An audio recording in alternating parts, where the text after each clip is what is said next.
기사를 읽다가 너무너무 마음이 황당한 기사를 제가 접하면서 한동안 멍하니 있었던 그런 내용이 있었어요. 그 기사의 제목은 어떤 것이었냐게 되면 이런 제목이었어요. 정신적 요소로 성별 판단, 전 세계 휩쓴 성전환 간소화, 가족관계 등록부 성별란에 기록된 남을 여로 정정하는 것을 허가한다. 이런 판결 내용이 있었어요. 한국 땅에서 고환과 음경을 갖고 태어난 A씨가 있었는데 이 사람은 스스로 여성으로 간주했어요. 나는 여자다. 분명히 남자인데 여자라는 거 자기는. 그리고 이 사람이 만 17세 되던 2015년부터 여성 호르몬을 투여하기 시작을 해요. 여성 호르몬을 투여한 사람을 제가 직접 봤어요. 조교를 하는데 위병소에 한 남성이 뒤늦게 왔다는 거예요. 그 나가봤는데 남성이 없어요. 여자밖에 없어요. 그래서 위병 선병한테 남자가 어디 있느냐? 그랬더니만 이 사람이라고 그러더라고요. 완전히 여자예요. 머리도 여자, 속눈썹도 여자, 가슴도 나오고 신발도 뾰족구도 신고. 그래서 제가 참 난처했어요. 이 사람에게 야 이렇게 불러야 되나 아가씨 그렇게 불러야 되나. 그리고 이병수에부터 그 조교 근만까지 그 단둘이 걸어가면서 쭉 이야기하는데 완전히 여자예요. 완전히 여자. 이렇게 호르몬제를 투여하면 남자가 아니라 여성으로 바뀌어 목소리까지. 그리고 난 다음에 이 사람은 학교와 직장에서도 여성처럼 생활하게 됩니다. 다만 성전환 수술은 받지 않았어요. 수술이 없는 법적 여성이 되었던 A씨가 법원에 성별 정정을 하기로 이렇게 신청했어요. 그런데 법원에서 결론이 뭐냐면 1심에서 기각됐어요. 안 된다. 이유가 뭐냐면 남자의 신체를 지니고 있으면서 여자로 인정할 경우에는 사회적인 혐오감이라든가 불편함과 당혹감을 초래할 수 있다라고 하는 판시였습니다. A씨는 다시 항소했어요. 그리고 지난 2월 서울 서부 지방법원 제2, 3부 민사부는 외부 성기가 어떠한가는 성정체성을 판단을 위한 평가의 필수권이 아니라고 봐야 된다. 이렇게 말하는 거예요. 무슨 말이냐? 외부에 있는 것을 가지고 남성이다 여성이다를 따지지 말고 그 사람의 정신적인 것이 어떠냐에 따라서 남자나 여자로 분별하는 것이 맞다는 거예요. 이렇게 기가 막힌 노릇이었어요. 객관적으로 식별할 수 있는 여러 가지의 모습을 보고 이 사람이 남성이다 여성이다의 문제가 아니라 정신성의 문제에 있어서 따지는 것이 맞다, 이렇게 말을 해버리는 거예요, 법에서. 그래서 의사에 반하는 성전환 수술을 강제가 개인의 존엄성을 위배한다, 이런 말을 하고 있는 거예요, 법에서. 그래서 이 내용이 성정체성 판단이 가능하다면 그에 있어서 수술이 아니어도 정신적인 것만 가지고도 남자나 여자로 등록할 수 있어야 된다, 이 얘기를 하는 거예요. 세상은 바뀌고 있어요. 이제 독일에서는 법적으로 자신의 성별을 바꾸고 싶으면 바꿀 수 있어요. 분명히 남자이지만 나 남자 싫어. 그러면 호적사무소에 가서 관련된 서류만 내면 그 순간 여자로 바뀌어버리는 거예요. 이것이 지금의 세상이에요. 호르몬 치료나 성기제거, 재건 같은 수술을 역시 필요하지 않아요. 그냥 남성, 여성, 다양, 기재하남 이 중에서 선택하면 되는 거예요. 남성, 여성 묻지 말라는 거 이제는 앞으로. 이런 시대가 되고 말았어요. 그래서 이것을 뭐라고 하느냐면 자기주도 결정법이라고 말합니다. 내가 그렇게 하고 싶다. 그러니까 나는 남자다. 나는 여자다. 이렇게 법에서 허용해 주라고 하는 이런 것을 가지고 주장을 해요. 그런데 여러분, 이것 때문에 사회적인 혼란이 참 심각합니다. 이건 완전히 성경에 반한 것이에요. 덴마크, 아일랜드, 노르웨이, 포르투갈, 스위드 등에 이어서 지난 2월 핀란드 의회 역시 자기 선언을 인정해 버렸어요. 자기 선언, 태어날 때부터 남자이기 때문에 남자가 아니고 남자였지만 난 남자가 싫어. 그런 나를 여자로 인정해 줘. 그러면 법이 그렇게 허용한다는 거예요. 이런 세상에 우리가 지금 살고 있어요.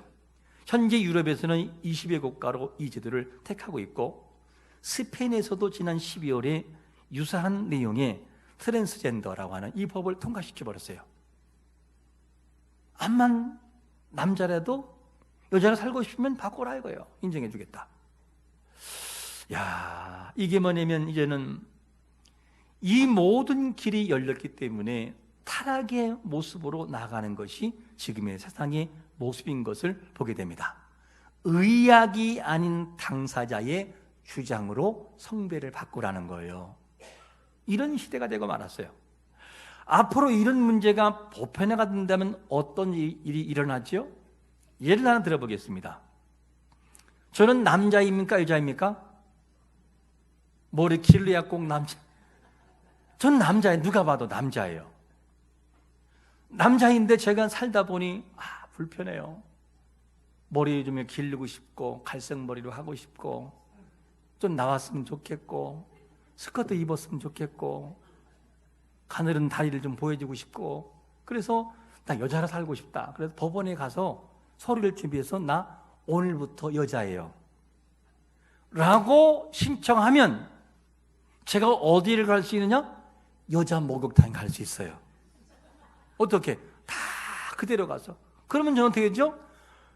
신탄진이 목욕탕 가면 여기 있는 분 만날 수 있어요. 안녕하세요 집사님. 실제 그렇다니까요. 그럼 여러분들은 숨어야 돼요? 가려야 돼요? 어떻게 해야 돼요? 반대로 여성이 남자이고 싶어요. 근데 그 몸을 가지고 남성 목욕탕에 들어가요. 할 거 다 해요. 남성들은 시선은 어떻게 되나요? 이런 일이 벌어진다고. 실제로요. 제 앞으로 이렇게 타락한 시대가 되고 말았어요. 그렇게 하다가 살아보니까 불편해. 머리도 너무 길고 이거 염색하려면 돈도 많이 들고 안 좋아. 그래서 다음에 바꿔서 다시 나 남자로 다시 할게. 그러면 오케이. 이렇게 된다는 거. 이렇게 시대가 지금 여성 탈의실에 마음대로 들어갈 수 있고, 그래서 사회적인 논쟁이 되고 있어요. 지난 5월 여자 탈의실 사용을 지당했던 해당 이 시설을 상대로 거액의 민사 소송을 걸었어요. 미국의 딜런 마일스라고 하는 사람이 나는 법적으로 여성인데 왜 내가 여성 탈의실에 들어가서 옷을 벗는데 나한테 쫓아보내냐. 여성들이 난리가 난 거예요. 왜냐? 몸이 다 달렸으니까. 그게 남자가 여성이 탈의실에 들어왔으니까. 이것이 지금 돌아가는 세상의 모습임을 우리는 알아야 돼요. 이렇게 바뀌고 있어요. 여러분, 성경으로 돌아가면 간단히 해결될 수 있는 문제를 시대의 흐름을 따라가다 보니까 사회가 완전히 망가지고 있어요. 기준이 흔들리고 있어요. 창세기 1장 27절은 뭐라고 말씀하느냐? 같이 한번 읽어볼까요? 시작. 하나님이 자기 형상 곧 하나님의 형상대로 사람을 창조하시되 남자와 여자를 창조하시고, 하나님은 애초부터 남자와 여자를 구별해서 창조하신 것을 믿으시기를 축원합니다. 남성이지만 어머머 왜 이러세요? 이런 말을 하는 사람들은 조금 고칠 노력이 있어야 되고, 여성이 할렐루야 이러면 할렐루야 이렇게 바꾸려는 좀 노력이 있어야 되는, 그래야 각각의 성별의 다운 모습으로 살아갈 수 있어요. 이런 노력이 필요합니다. 이와 같이 타락이 벌어지는 세상이 지금 우리가 살고 있는 시대인데, 이런 것을 바라본다면 어릴 때부터 제대로 된 성경관을 가르쳐야 돼요. 그렇지 않으면 전환수술을 통해 갑자기 성이 바뀔 수 있다는 거예요. 자녀가. 오늘 우리가 읽은 말씀에도 소돔과 고모라의 타락성이 나오고 있어요. 소돔과 고모라의 모든 타락성이 얼마나 크게 달았는지 상상을 초월할 정도가 되고 말았어요. 그래서 하나님이 더 이상은 두고 볼 수 없는 상황이 소돔과 고모라에 임한 하나님의 심판의 모습이었어요. 하나님의 심판이 소돔과 고모라에 임하기 전 소돔과 고모라를 향해서 뭐라고 표현하느냐? 첫 번째로 이런 표현을 해요. 죄악이 심히 뭐라고요? 무겁다는 거예요. 20절에 보니까 여호와께서 또 이르시되 소돔과 고모라에 대한 부르짖음이 크고 그 죄악이 심히 무거우니. 하나님의 심판을 피해갈 수 없는 이유가 뭐냐? 너무나 죄가 만연해 있고 더 이상 하나님이 볼래야 볼 수가 없더라는 거예요. 너무너무 죄가 커서. 그래서 당시에 타락이 너무 심하다 보니까 소돔과 고모라에 살고 있는 약자와 의롭게 살고자 하는 자들의 아우성이 빗발쳐요. 무슨 말이냐? 사회가 너무너무 죄악으로 가다 보니까 악인이 의인을 짓밟아버리고 의롭게 살려는 사람들을 완전히 무시해버리고 살아가다 보니 너무 마음이 아파요. 그래서 이들이 기도합니다. 하나님, 살 수가 없어요. 이런 소리를 뭐라 하느냐? 하나 부르짖음이 크고 이런 표현을 써요. 부르짖음. 그들이 부르짖고 나니까 하나님의 귀에 그 소리가 들렸다는 거예요. 이런 의인화적인 표현을 통해서 말하고 있는 것을 보게 됩니다. 이는 당시의 죄악이 얼마나 심한지를 보여주는 장면이에요. 너무너무 극심했어요. 이거를 심히 무겁다, 이런 표현을 쓰고 있습니다. 당시 소돔과 고모라의 죄악은 상상할 수 없을 정도였어요. 상상을 초월해요. 특히 성적인 타락과 물론 영적인 타락이 겸하여 같이 오게 되었어요. 우리가 살아간 시대는 어떤가 한번 질문해 봐야 돼요. 당시 소돔과 고모라의 타락상을 유다서 1장 7절에서는 이렇게 소개를 해요. 소돔과 고모라와 그 이웃 도시들도 그들과 같은 행동으로 음란하며 다른 육체를 따라 가다가 영원한 불의 형벌을 받음으로 거울이 되었느니라. 무슨 말이죠? 소돔과 고모라가 너무 타락을 하니까 그 주위에 있는 나라들도 그 문화나 타락을 보고 닮아갔다는 거예요. 근데 소돔과 고모라만 멸망하는 것이 아니라 소돔과 고모라는 물론이요 주위의 나라까지 다 멸망시켰다는 거죠. 이 얘기를 지금 하고 있는 것입니다. 우리는 여기서 한번 이렇게 질문해 볼 수 있어요. 소돔과 고모라의 죄악이 이웃 도시까지 퍼져감으로 멸망에 이르렀다면 그 타락의 문화가 흘러서 여기까지 오는 우리 시대에는 어떠한가 하는 질문이에요. 우리는, 그리고 우리가 살고 있는 시대에는 어느 정도 타락상이 있는가? 이 모습을 본다면 현 시대를 살아가는 모습도 별반 다르지 않아요. 왜냐하면 성적인 타락은 말할 것도 없어요. 이제는 말할 것도 없어요. 이제는 살인도 서슴지 않고 부모가 자식을 죽이고 자식이 부모를 죽여요. 그리고 이제는 마약이 학생 일반 학원까지 들어가고 이제는 아이들도 마약을 접하게 되고 정신이 혼란 시대가 되고 말았어요. 이렇게 시대는 흘러가요. 소돔과 고모라가 멸망하기 이전에 아브라함이 몇 명까지 이야기를 하죠? 10명이면 하나님 멸망하지 않으시겠죠? 라고 물어봐요. 마지막 그 숫자가 몇 명이냐? 10명이었어요. 이건 무슨 말이냐? 10명이라고 하는 숫자는 소돔과 고모라의 크기와 그 성에 있어야 될 의인으로 바라볼 때 더 이상은 내려갈 수 없는, 양심이 더 이상은 내려갈 수 없는 숫자인 것을 봐요. 더 이상은 10명 이하를 내려갈 수 없어요. 우리가 생각할 때 하나님 5명이면 한 번만 봐줘요. 그러면 안 멸망하지 않느냐? 사람의 양심이 있지 어떻게 10명이 내려가냐는 거예요. 못 내려가요. 이거는 아브라함이 결정해 놓은 양심의 밑바닥의 모습인 것을 우리에게 보여주는 겁니다. 우리는 한번 이렇게 물어봐야 돼요. 이 말씀을 우리의 삶으로 돌아와서 표현한다면 어떻게 이걸 적용해서 표현할 수 있느냐?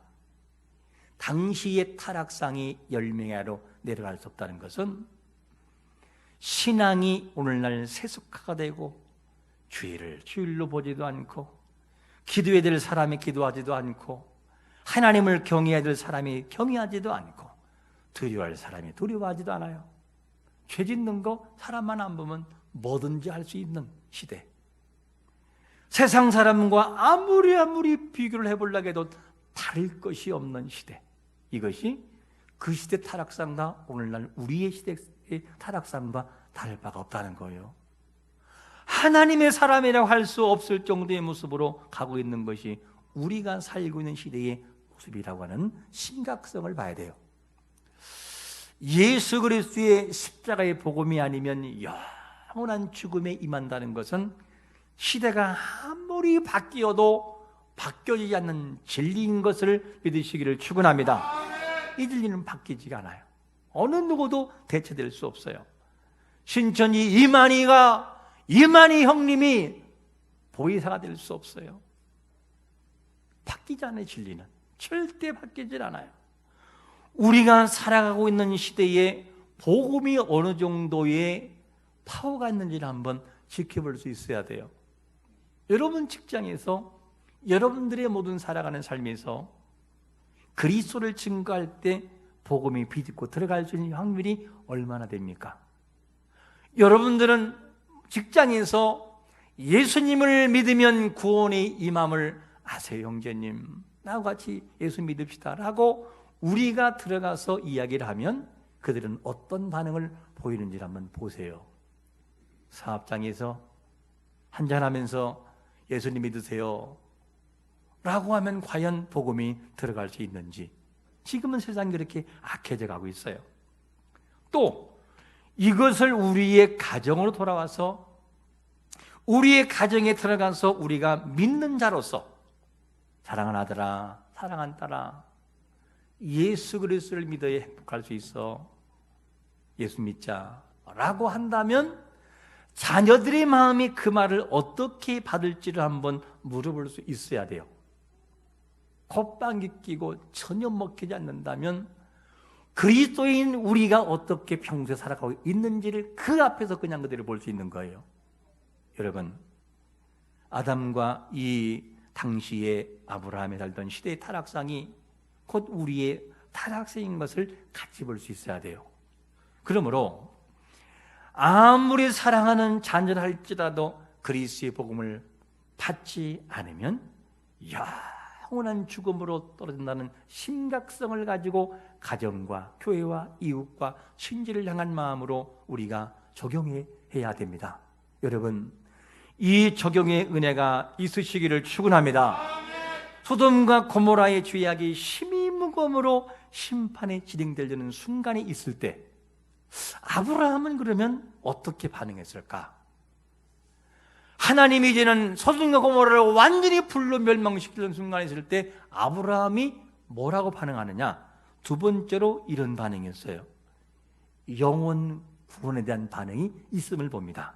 어디서 이를 확인할 수 있느냐? 23절을 한번 우리 다 같이 읽어볼까요? 시작. 아브라함이 가까이 나아가 이르되 주께서 의인을 악인과 함께 멸하려 하시나이까? 아브라함이 하나님께 가까이 나갔다라고 하는 이 가까이란 단어가 나가쉬란 단어, 나가쉬. 이 단어가 뭐냐? 이 히브리어 원문에서는 뭐라고 하느냐? 목적을 가지고 나간 것으로 표현해요. 목적. 이게 무슨 말이냐면 하나님이 소돔과 고모라를 불로 심판하려고 하시니까 아브라함이 하나님과 대면하고 있지만 더 가까이 나간 거예요. 어떻게? 뭔가를 말하려고. 다른 말로 말하면 하나님 제발 좀 이 소돔과 고모라를 하나님 멸망시키면 안 됩니다. 제발 좀 그러지 말아주세요 라는 의도를 가지고 나갔다고 얘기해요. 이 말은 무슨 말이냐? 영혼을 살리기 위하여, 우리 표현한다면 영혼을 살리기 위하여 몸부림치는 아브라함의 열심을 볼 수 있어요. 그리고 난 다음에 아브라함이 애쓰는 것이 어디부터 시작이 되느냐? 24절부터 시작이 되는데 이렇게 시작이 됩니다. 그 성중에 의인 50명이 있을지라도 주께서 그곳을 멸하시고 그 50의인을 위하여 용서하지 아니하시리까? 이 표현이에요. 아브라함의 몇 명부터 시작하죠? 50명. 50명이라는 숫자는 무슨 말이냐? 이 말이에요. 그래도 소돔과 고모라의 사이즈나, 그래도 이 정도의 성이라면 최소한 몇 명? 50명은 있겠지. 50명은, 최소한 50명은 있겠지. 이게 아브라함의 의도와 마음이에요.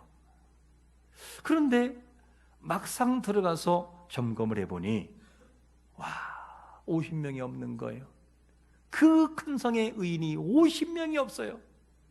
다른 말로 말하면 하나님의 말씀대로 살려는 몸부림치는 자, 사람이 보지 않아도 하나님을 경외하는 자, 하나님의 뜻을 위해서 살아가는 삶이 삶에서 적용되는 그 사람이 50명이 없더라는, 50명이.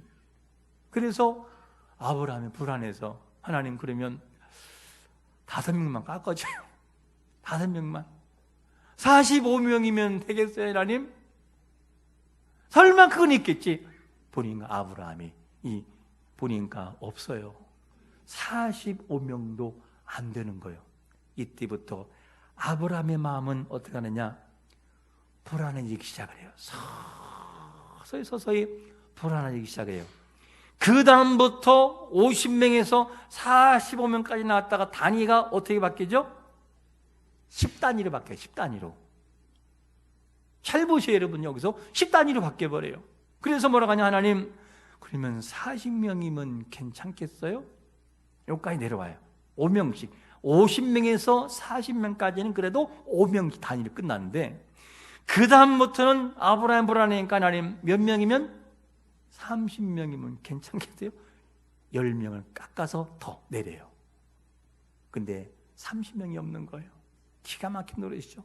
하나님, 다시 말합니다.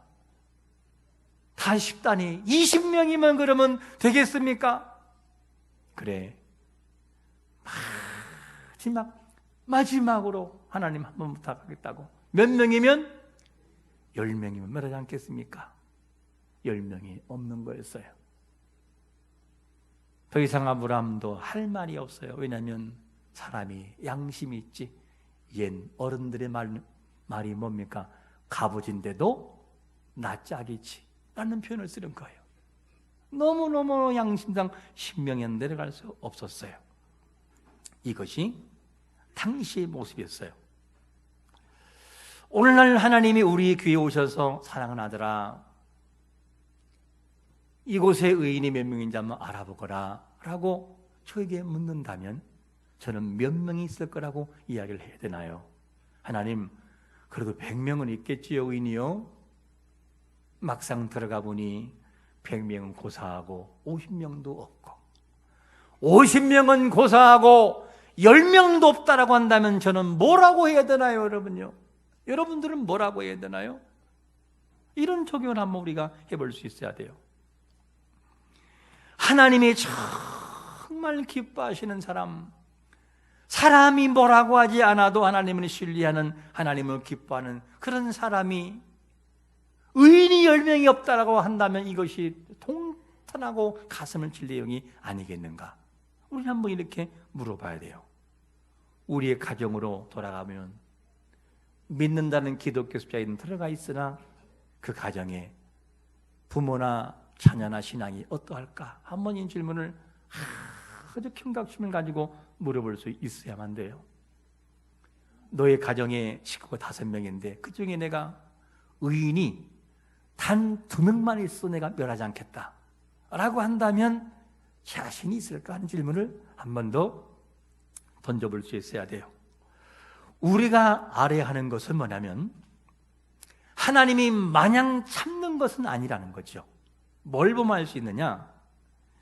소돔과 고모라 성이 죄가 차고 나중에는 뭐가 밀려가느냐? 점점 악인이 많아지니까 의인이 밀려가 버려요. 의인이 악인으로 바뀌어버려요. 그러니까 하나님께서 그때가 되니까 뭐가 됐냐? 부르짖음이 하나님의 귀에 들렸더라. 여러분, 우리 가정과 교회와 국가와 모든 곳에 하나님의 부르짖는 소리가 있다는 것을 두려워하시기를 축원합니다. 하나님의 부르짖음이 있다고 하는 걸, 그 사람의 약한 자들의 부르짖음이 하나님의 귀에 들린다는 걸 잊지 말아야 돼요. 소리가 들려요, 하나님께. 이거를 잊지 말아라. 두려워할 줄 알아야 된다. 그래서 우리는 한번 기억해 봐야 돼요. 우리 자녀는 어떠한가? 우리 친구는 어떠한가? 부모님은 과연 어떠한가? 성을 멸하고 할 때의 아브라함의 반응을 우리는 주시해야 됩니다. 영혼을 살리기 위하여 성을 어떻게든지 멸망시키지 않게 하려고 하나님 앞에 나가서 하나님 10명의 최고의 양심의 부끄러운 명까지 하나님께 나가서 이야기했지만 10명이 없어 망했던 그 아브라함의 열정과 열심을 우리는 한번 살펴봐야 돼요. 여러분, 좀 더 냉혹하게 적용한다면 사랑하는 배우자는 예수님을 믿으십니까? 하는 질문이에요. 인격적으로 예수님을 영접한 것 같습니까? 하는 질문입니다. 요한복음 14장 6절 한번 같이 읽어봅니다. 시작. 예수께서 이르시되 내가 길이요 하고 말미암지 않고는 아버지께로 올 자가 없느니라. 예수 그리스도를 정말 영접하지 않으면 아버지에게 갈 수 없다는 거예요. 그게 누구라 할지라도, 그게 목회자의 아들이라 할지라도, 그게 장로의 아들이라 할지라도, 권사의 아들이라 안수집사의 아들이라 할지라도 그 예수 그리스도를 영접하지 않으면 내게 올 수 없다라는 명확한 말씀 우리에게 주고 있어요. 심각하잖아요. 우리가 때로는 이 심각성의 말을 우리는 들을 수 있어야 돼요. 사랑하는 자녀의 신앙이 어떤 모습을 하고 있는지를 한번 살펴볼 수 있어야 돼요. 그리고 시간을 내서 확인해 보세요. 앉혀놓고 너 정말 예수 그리스도를 믿고 지금 죽어도 천국 갈 확신이 있느냐라고 물어봐야 돼요. 자신부터 시작을 해서. 기사를 보다 보니 수색 작전 중에 사망한 해병대 모시기에 그 상병이 있는데 그 어머니가 빈소에서 이제는 그 사진을 바라보고 아들을 바라보고 한없이 우는 거예요. 그러면서 이제는 상여가 나가려는 이 순간에 어머니가 나오는 하는 그 말이 어떤 말이냐면 우리 아들을 이렇게 보낼 수는 없습니다. 우리 아들이 이렇게 보낼 수는 없다는 거예요. 한없이 우는 오이라는 어머니의 모습을 바라보고 참 마음이 아팠어요. 우리 아들을 이렇게 보낼 수는 없다고. 하나밖에 없는 이 아들을 보낼 수는 없다고. 육신의 이별은 영원히 고통당하는 것이 보이진 않아요. 육신의 이별과 영적인 이별은 너무나 큰 갭이 커요. 만일 안 믿는 자녀가 하나님과 영혼의 이별을 하는 것을 본다면 어떻게 될까? 우리가 자녀에 대해서 신경 쓰지 않고 그대로 간다면 그 자녀가 마지막 죽음의 하나님과의 두 번째 죽음의 이별은 영원한 하나님과의 이별의 순간에 어떤 마음을 가질지 한번 상상을 해볼 수 있어야 돼요. 마태복음 13장 49절과 50절은 이렇게 말합니다. 세상 끝에도 이러하리라. 천사들이 와서 의인 중에 악인을 갈라내어 풀무불에 던져 넣으니 거기서 울며 뭐를 간다? 이를 갈리라. 이를 갈리라. 왜 이렇게 무자비한 표현을 쓸까? 여러분, 육신의 이별은 이별로 어느 정도 마음이 위로가 되지만 영혼이 하나님과 단절되는 영원한 제2의 죽음인 영혼이 불 속으로 떨어지는 유황불로 떨어지는 고통을 받을 때는요, 볼 수 있겠습니까? 그거를 그 내 눈을 똑바로 바라보고 이럴 줄 알았으면 나를 좀 때려서라도 알려줬어야지요. 왜 나를 이렇게 이 지옥의 고통 속에 들어가냐고 이를 부덕부덕 떨어지는 그 자녀를 우리가 볼 수 있겠습니까? 우리는 한번 심각성을 가지고 구체적으로 적용해 볼 수 있어야만 돼요. 어떤 분들이 이렇게 말을 합니다. 하나님이 예정했으니 걱정할 거 없다고. 예정. 누군가 복음을 제시하고 구원을 전하게 될 텐데 내가 하지 않아도 누군가 할 거야. 그리고 영혼에 대해서 관심을 갖지 않는 사람들이 있어요. 예정론이 맞다면 전도할 필요가 뭐 있느냐 이렇게 말하는 사람들은 예정론을 잘못 오해한 사람들이에요. 우리가 꼭 잊지 말 것이 뭐냐면 성경이 말하는 예정론은 그것이 아니에요. 하나님은 한 영혼 한 영혼을 믿음 안에 돌아오도록 예정을 했어요. 그런데 모두 예정하느냐? 그 예정을 이루시는 수단까지도 예정했음을 믿으시기를 축원합니다. 한 영혼이 구원받기 예정됐으면 이 영혼을 구원하기 위해서 너를 예정했다라고 하는 이 사실을 우리는 잊지 말아야 돼요. 그래서 우리는 함부로 살아갈 수 없어요. 우리가 그냥 그대로 무시한다면 그 영혼을 예정한 것이 나를 통해 하나님 구원받고 하시는데 이거를 모르고 살아간다면 한 영혼이 죽을 수 있고 한 영혼을 살릴 수 있다는 거죠. 이런 심각성이 우리 앞에 있어야만 됩니다. 여러분, 우리 이렇게 한번 물어봐야 돼요. 죄송한 옆 사람하고 이렇게 한번 물어보세요. 감각이 있으십니까? 감각이 있으십니까? 영혼에 대한 감각이 있는지를 물어봐야 돼요. 영혼에 대한 감각. 어떻게? 아브라함이 소돔성을 멸하고자 할 때에 제발 좀 그러지 말아달라고 50명부터 10명까지 내려갔던 그 아브라함의 애절한 그 철기와 같은 그 열심을 우리는 이 시간 바라봐야 돼요. 그러므로 소돔과 고모라의 멸망을 알았던 아브라함이 성을 구원하기 위해서 몸부림치듯이 타락의 시대에 영적인 감각이 살아 있어야 영혼이 돌아와요.